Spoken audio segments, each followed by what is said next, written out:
The day the aliens arrived was a Tuesday. Because of course it was Tuesday. The most forgettable day of the week for the most unforgettable event in human history. Typical. Jack Reynolds was cleaning up someone else's coffee spill when the news broke. As the only janitor at the Bradbury Research Facility with combat experience, he was uniquely qualified to both mop floors and recognize when humanity was completely screwed. "We are pleased to announce our peaceful arrival," the alien spokesperson declared on the break room TV. The creature resembled a cross between a praying mantis and a department store mannequin, with skin the color of spoiled milk. "Yeah, and I'm pleased to announce I'll win the lottery tomorrow," Jack muttered, wringing out his mop. 15 years in special forces had taught him one thing: nobody travels across galaxies just to say hello. Dr. Lena Novak, the facility's head researcher, rushed into the break room, her lab coat flapping like panicked seagull wings. "This is incredible. First contact. Real aliens." Her eyes were wide with the particular brand of scientific excitement that often preceded disaster. "Real trouble is what it is," Jack replied, but no one was listening to the janitor. No one ever did. 3 days later, the aliens, who called themselves the Vex'ar, were Earth's new best friends. World leaders fawned over them. Tech companies offered partnerships. The Vex'ar promised revolutionary technology, medical advancements, and solutions to climate change. Their sleek ships hovered over major cities like giant metallic ticks, ready to suck the hope out of humanity. Jack spent those 3 days watching, cleaning, and stockpiling ramen noodles in his basement apartment. When you've seen as many combat zones as he had, you develop a sixth sense for when the shooting is about to start. On day 4, it started. "We regret to inform you that your planet has been selected for resource extraction," announced the same alien spokesperson, interrupting a worldwide broadcast. "Your species will serve as a secondary resource. We thank you for your cooperation." The Vex'ar ships opened fire 30 seconds later. Jack was mopping the restricted section, level 9, where even the dirt had security clearance, when the building shook. Emergency lights flashed. Alarms wailed. Scientists ran in all directions, which was basically the same direction, away. "Reynolds." Dr. Novak grabbed his arm, her face pale as printer paper. "The containment lab. We need to secure it before evacuation." "Secure the what now?" Jack asked, but she was already dragging him down the hallway with surprising strength for someone whose primary exercise was pipetting.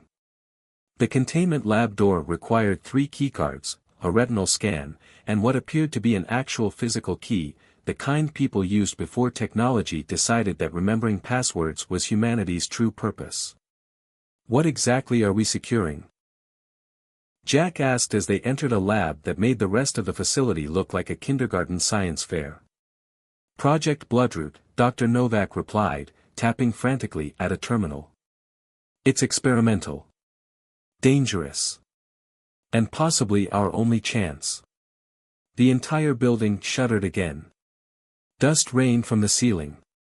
Through a high window, Jack could see the underside of a Vex'ar ship, its surface rippling like mercury on a hot sidewalk. "They're targeting research facilities first," Novak said, as if reading his thoughts. "They know." "Know what?" "That we've been studying them for decades." She hit a final key and a cylindrical chamber in the center of the room hissed open, revealing what looked like a jar of angry red molasses. "We found one of their scout ships in 1978. Reverse-engineered what we could. Created this." Jack stared at the pulsing red substance. "You made alien jello?" "I made a bioorganic countermeasure," she corrected, her voice taking on that special tone reserved for explaining things to children and military personnel. "It bonds with living tissue, enhances it, and..." The ceiling collapsed. Jack's military training kicked in before his brain had time to process. He shoved Novak aside as a chunk of concrete crushed the terminal. The containment chamber tipped, fell, and shattered. The red substance splattered across the floor, and across Jack's left arm. Pain like he'd never known seared through him. Not the clean pain of a bullet or the dull throb of broken bones, but something primordial. Like his cells were being rewritten by an angry novelist on a deadline. "Oh God," Novak whispered. "It wasn't ready for human testing." "You don't say," Jack managed through gritted teeth. The substance was spreading up his arm, under his skin, turning his veins the color of fresh blood against black paper. Another explosion rocked the building. A Vex'ar soldier dropped through the hole in the ceiling, its exoskeleton gleaming under the emergency lights. It raised a weapon that looked like the unholy offspring of a rifle and a jellyfish. Jack's transformed arm moved before his brain gave the order. It stretched, actually stretched like putty, and punched straight through the alien's chest. Both Jack and the alien stared at each other in mutual surprise. "That's new," Jack said. The alien gurgled something that was probably not complimentary in its language, then collapsed. Jack looked at his arm, now returned to normal size but still painted with swirling patterns of red and black. "Doc, I think your jello has anger issues." "It's responding to your combat training," Novak said, crawling out from under a fallen shelf. "Bloodroot enhances existing capabilities in. Save the science fair presentation." Jack helped her up. "We need to move." 3 more Vex'ar dropped through the ceiling. Jack's arm transformed again, this time forming something like a shield that deflected their weapons' fire. The sensation was bizarre. Like having a limb that could think for itself, that knew what he needed before he did. "Can you control it?" Novak asked as they ducked behind an overturned lab table. "About as well as I control my ex-wife during alimony discussions," Jack replied. But even as he said it, he realized there was a connection, a synergy between his thoughts and the substance. He concentrated, and his arm formed a wicked-looking blade. "Good enough," he said, and launched himself at the aliens. The fight was brief, brutal, and educational. Jack learned that, 1. Vex'ar bleed blue, 2. They don't expect janitorial staff to put up much resistance, and 3. Bloodroot didn't just enhance strength, it seemed to absorb and analyze the aliens' technology on contact. "We need to get this to the military," Novak said, examining one of the alien weapons Jack had claimed. Bloodroot could be replicated, distributed to soldiers. Jack stared at his arm, now calm but still swirled with red and black patterns. "There's no time. Look outside." Through the shattered wall, they could see Washington, D.C. in flames. Vex'ar ships methodically destroyed government buildings while ground troops rounded up civilians. "The Vex'ar will have taken over most strategic positions within hours," Jack said. "We need to strike now, while they're still focused on the initial invasion." "With what army?" Novak demanded. Jack gestured to his transformed arm. "With whatever this is. And whatever you know about them." He nodded toward the dead aliens. "They came here looking for resources. Let's show them exactly what kind of resource humanity can be." As if responding to his resolve, the patterns on Jack's arm pulsed brighter.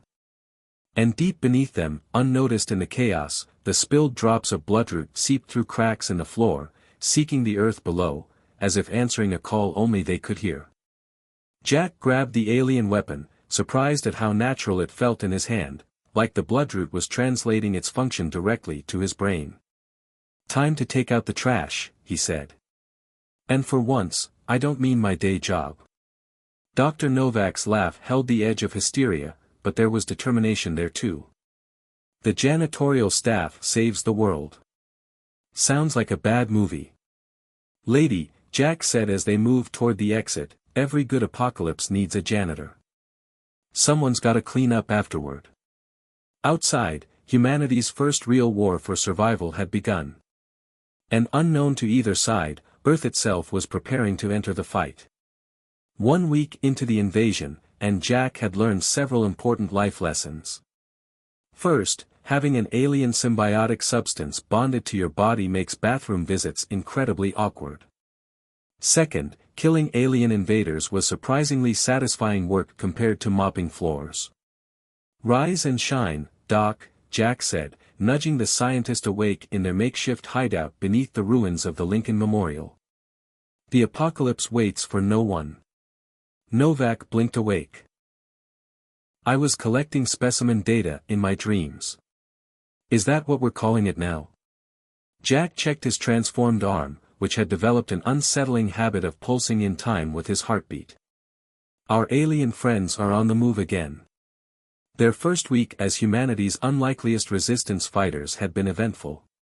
Jack's Bloodroot-enhanced abilities had allowed them to take down 3 Vex'ar patrols and sabotage a harvesting station where humans were being processed like cattle. I've been thinking, Novak said, checking the alien communication device they'd salvaged. The pattern of Vex'ar attacks doesn't make sense if they just want resources. Oh no, not thinking. Anything but that, Jack replied, peering through a crack in their bunker's ceiling. Outside, a Vex'ar ship passed overhead, its engines humming a tone that made feelings vibrate and optimism die. They're targeting specific geological locations. Fault lines, volcanic regions, places with unusual magnetic properties. Before Jack could respond, the ground beneath them trembled. The concrete floor cracked, and through it, tendrils of red substance identical to the bloodroot on Jack's arm pushed upward like demonic plants seeking sunlight. That's not supposed to happen, Novak whispered. Jack's arm pulsed in response, seeming almost excited. I think we just found out what they're looking for. The tendrils grew thicker, spreading across the floor toward them. When they reached Jack's feet, his transformed arm extended downward of its own accord, making contact. Information flooded his mind like a dam breaking. Holy Mother of, Jack gasped. It's alive. The whole planet. The bloodroot isn't some weapon you cooked up. It's part of Earth's immune system. Novak stared at him. That's not possible. Tell that to the tentacle farm growing through our floor, Jack said, still connected to the network of bloodroot. The Vex'ar aren't here for our resources. They're here for this. Earth developed this as a defense mechanism against them before. They've been here before. The realization hit him. They're not invading. They're exterminating. We're just the fleas on a dog they want to dip in alien flea shampoo. A massive Vex'ar ship descended directly overhead, at least 3 times larger than the others they'd seen. The mothership. They're escalating, Novak said. Reports coming in from all over, they're deploying some kind of terraforming equipment. Changing our atmosphere, our soil composition. We need to get to that mothership, Jack said suddenly. The bloodroot is showing me, there's a way to supercharge its growth, spread it faster than the Vex'ar can counteract. You want to break into an alien mothership with nothing but your magic arm and my stunning intellect? Novak asked. I was also going to bring a really sharp stick, but yes, that's the general plan. Getting to the mothership proved surprisingly easy, mainly because the Vex'ar had thoughtfully installed harvesting beams that sucked up humans like cosmic vacuum cleaners. Jack and Novak deliberately got caught in one, riding the light up into a processing chamber. Ladies and gentlemen, Jack announced to the huddled captives as Vex'ar guards approached. Your rescue package has arrived. What followed was chaos. Jack's bloodroot-enhanced abilities tore through the Vex'ar guards like they were made of wet cardboard. The substance had evolved again, now capable of assimilating Vex'ar technology directly into its structure. They fought their way deeper into the ship, following the bloodroot's guidance. The mothership's interior resembled the love child of an anatomy textbook and a circuit board, organic technology grown rather than built. The door to the central chamber melted away as Jack placed his transformed hand against it. Inside stood a single Vex'ar, different from the others. Taller, with an exoskeleton that shimmered with colors beyond human visual range. You're too late, it said in perfect English, its voice like stones grinding together. The purification has begun. This world has harbored the seedling for too long. Seedling? Novak asked. Your species calls it Bloodroot, the commander replied. A pathogen that infected this planet eons ago. We are its cure. Jack laughed. Let me get this straight. You traveled across the galaxy to exterminate an entire planet because it developed an immune system against you? That's not pest control, buddy. That's a grudge. Your understanding is irrelevant, the commander said, activating some kind of energy shield. The process cannot be stopped. About that, Jack replied, his transformed arm suddenly pulsing bright enough to illuminate the entire chamber. Earth has something to say about your treatment plan.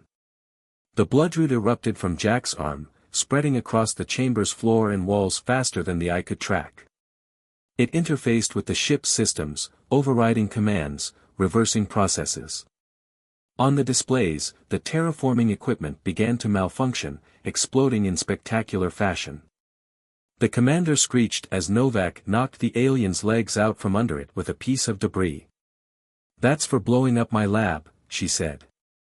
The ship's systems were failing around them.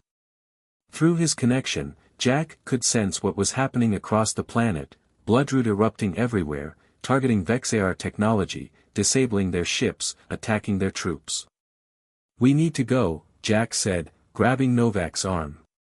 This whole ship is about to become part of Earth's new immune system.